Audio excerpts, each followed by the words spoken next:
Ga kaɗan daga cikin munanan illolin da ke tattare da tsaka. Na ɗaya, idan aka bar gari a buɗe, takan shiga ta birgima a cikin garin. Bayan an tuƙa wannan gari, yawanci akan kamu da cutar baras wato kuturta ko wasu mugayen ƙuraje.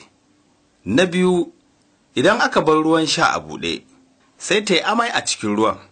Yawanci sai kaga an kamu da shanyewar jiki wato paralyze ko kuma ka ce lalacewar sassan jiki.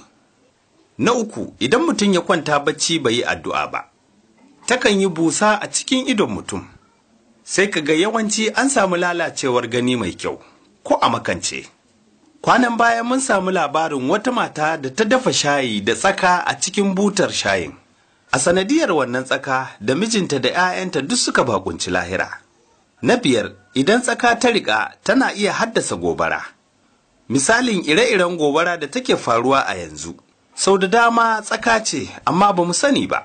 Domin ita tsaka tana tare da mugayen aljanu.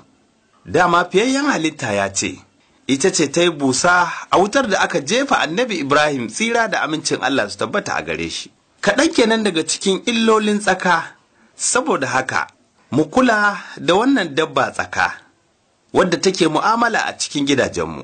Mu kula da abincinmu da abin shanmu domin mu ƙaurace wannan illa na wannan dabba.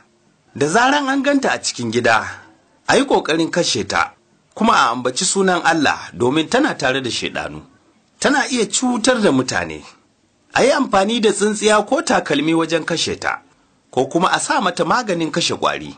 A dukkan lamarinmu mu rika sa tsafta a ciki. Tsafta gaskiya ne, haka kuma addini ma gaskiya ne.